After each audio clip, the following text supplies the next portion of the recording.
Hello and welcome. You're joining us for another HyperFRAME podcast. I'm joined today by Matt and Priya from BMC. Hey guys, welcome to the show. Hello. Hi, Steven. So let's dive straight in. BMC's just done its 20th version of its annual survey. Yeah. You guys do a fantastic job of that. Let's maybe just frame it up for us, Priya. Yeah. Tell me a little bit about that survey in general, and then we'll dive into some of the specifics. Yeah, absolutely. Okay, so the BMC Annual Mainframe Survey, it's been done for the last 20 years, as you said. Every year we survey about 1,000 people, just a little bit north of 1,000 people worldwide, all of whom are working around or with the mainframe platform. And we ask them a series of questions. Some of them have been the same questions that we've asked over the years, and some are, adjusted year by year depending on what's changing. So and one more thing I would just say is it's a very well-researched survey. We use proper statistical modeling, sampling, all of those things. So I think one of the stats that stood out for me, and I'll refer to my notes here, you've been asking this same question for the last 20 years, as you mentioned. There's some of those core questions. Yeah. 97% of respondents view the platform positively, and 66% expect growth. That's the most it's ever been in the 20 years. Now, obviously that kind of maybe jibes against some of the thing we hear in the market and the narrative and the naysayers. What's your reaction to that stat, Matt? I mean, you look at that, I think the perception of the mainframe has never been better, really. Mm-hmm. And we're seeing this from so many of our clients who we're working with. And it was great that, we see that in the one-to-one conversations we're having all the time, but then capturing it actually in the surveys and the data itself is huge for us. And as you were pointing out, that it's not just the perception, but it's actually the growth trajectory that we're seeing with clients as well. So we're seeing that their workloads are growing, but also new workloads are coming to the platform as well, which is huge because it's the lifeblood really that keeps the whole ecosystem of the mainframe going. Yeah. You talked about those consistency of questions. Obviously, you guys put a question in around AI adoption. Yeah. It's 2025. I think everybody would have been sure. Yeah. Yeah, it's kind of obligatory. You got to tick that box. And there's some. One of the newer questions. Yeah, so with AIOps adoption at 11%, up 11%, and 74% calling generative AI critical, I think that if you would look at that and go, I think I would expect the mainframe to be on a path to AI. I don't think I would have expected that level of adoption this early in the cycle. What are we really 2 years since ChatGPT kind of made it part of the zeitgeist?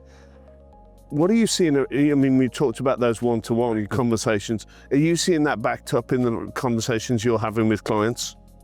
Absolutely, yes. I think, well, first of all, AIOps, that's been around longer than Gen AI, of course. So it's no surprise that, what customers are saying to us is that they want to leverage AIOps and that they actually can find fairly quick return to value. Based on the survey, it's around 6 months, but, mileage may vary. But then when it comes to Gen AI, I think what's really interesting is just, Matt, every customer we're talking to, they're asking, what's the strategy? How are you embedding it into the product? And it's really gone over the last year, I would say, from interesting to how do I start moving? Where do I get? Yeah, where do I get going? Yeah. So it's an interesting combination. I think you've got the prevalence of the technology just getting so much more better, so much more mainstream from an enterprise like perspective, which I think is making a big leap in people's mindset. But also as well, companies having their own enterprise governance and enterprise approach is forcing a lot of, I think, some of the mainframe people to think, hang on, we don't want to miss out on the party here really in terms of what AI can actually do for us. So some of it, I think, is people coming to their own conclusions about this is something we really need to embrace and figure out how do we actually get the most out of it. But also as well, thinking about the role that the mainframe is going to play, again, as part of their enterprise IT strategy and what everybody else is looking at from how they can best utilize AI. Well, I think one of the key things, and you touched on AIOps, is this path to automation. You guys captured it as this kind of spectrum of trust that people are sort of, how do I let this take automated action? And there's advisor, partner, operator journey that people are on. Hey, is it going to give me some advice on what I should do? Is it a partner? Does it recommend this best action? And then that last piece is, it's taking an automated action. How are you seeing that transition, Priya, as people think about it in AIOps? Well, there's some things that have been around for a while that are just accelerating, like automation. So people have wanted to do automation, particularly in operations, for a very long time. But I think what's changing is there's more acceptance and openness to self-healing systems is the phrase we hear the most frequently from customers. I like that as a phrase.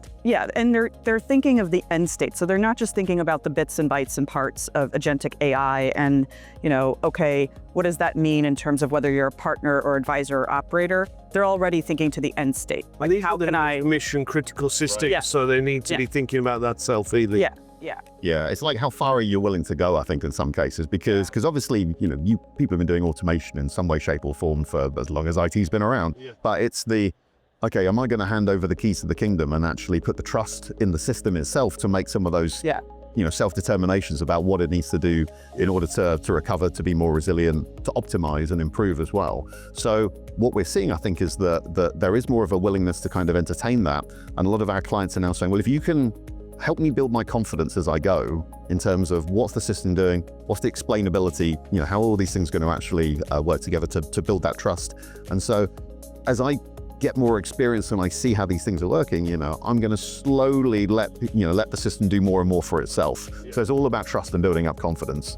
So we talked about AIOps. The other key sort of dynamic is the DevOps space. Yeah. We're seeing a lot of code explanation. We're seeing people look at these monolithic applications, that are still on the mainframe and go, how do I understand this? How do I explain it? How do new people come into the platform? How do I understand and get on that platform? What are you seeing? Some of the data points here, what are you seeing come through in the survey and as you've talked to clients? Yeah, I think so DevOps, continues to be, one of the key trends. The interesting thing, I think, is that we're probably getting to the point now where it's ingrained, like in so much of our clients, like culture, from a mainframe specific sort of standpoint. Yeah. That now it's almost one of those things where I don't necessarily need to think of it as something special in some ways, because it's just something that we need to do. It really has. If we go back 10 years, it was kind of DevOps. Right. You were having to explain it. Yeah. Then that adoption started to happen. I think it's really transitioned over the last 5 years, is how it feels to me, at least. And I think some of that has been around, like, dispelling like a lot of myths that you can't use the same practices on the mainframe when you absolutely can. You can't integrate with cloud native tools. You absolutely can. A lot of our products as well, in particular, embrace part of that community and that culture. But as well, like talking about what people are seeing from like an insights perspective and how they're using AI there, that's something we're finding really exciting, because I'd say it's unlocking a lot of the potential that sits in customers' applications. And especially as we know, there's a lot of COBOL workload out there, right? Today, it's powering the world's economy. It's doing the most essential things.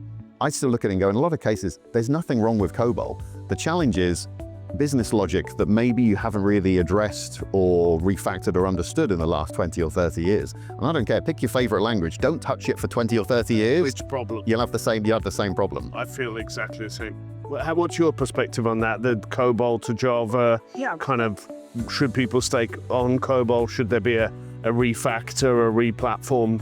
I mean, that's the debate that goes on. BMC has had a product called AMI DevX Code Insights for some time. And what that product lets you do is actually, if you're a developer, you can actually figure out how your code is working. You can identify dead code. And so some of that kind of cleanup is always a good idea. But what we're adding into it now is AMI Assistant, which is the Gen AI features. So now we're adding code explanation, with a right click, you can just see in plain English, what is it? And then soon to come is COBOL to Java conversion. Now, I'm going to be very careful here. It is not brute force translation, right? You don't end up with JOBOL at the end. We're not doing that. We're thinking of, because a lot of the people who work on it are, very well versed in applications on the mainframe. So what they're thinking about is what they call ABC, adaptive business code. Looking at what is the original business logic, and then how do I leverage that, look at where to selectively refactor, not everything, and then make those transitions as they go. Yeah, it's all about picking the right language for the job. Yeah. 100%. So if you had to summarize this up, Matt, in sort of one key takeaway for AI on the platform, what would it be? I think it would be, you've got to have an open mind when it comes to the potential that AI can actually bring. And especially if you look at the newer generation who's coming through. We used to talk about people being like cloud native, now they're going to be AI native in terms of their understanding of the platform. So in terms of how you actually embrace some of these technologies and actually think about, this can augment your workflow and just make you kind of more productive. It's not going to replace what you do and your expertise, but it's going to be there as an assistant, like we've been doing with AMI Assistant, to really help all of those aspects of whether it's software development, operations, data, security. It's going to permeate absolutely everything. So now's a good chance to really embrace it and see how it can really drive a change for you. And you, Priya, what would your key takeaway be for sort of 2025 AI on the mainframe platform? Oh, well, it's actually it's the same thing I said yesterday. We were doing some work for the Mainframe Skills Council, and I would say the same thing. It's, if you're working on the platform today, you should just assume that it's not going to be the same in 5 years in terms of the way you do work. And if you're new to the platform, you should absolutely be coming in saying, hey, how can I bring in what feels like it should be obvious, Gen AI, what have you, and bring it into the platform? Because as a vendor, what we're trying to do is give our customers the ability to make that change. Well, I think that's a fantastic way to wrap. Thank you for coming on the show. Yeah. You've been watching another HyperFRAME podcast. Please click subscribe, share with a friend, do all those things, and we'll see you next time. Thank you very much for watching.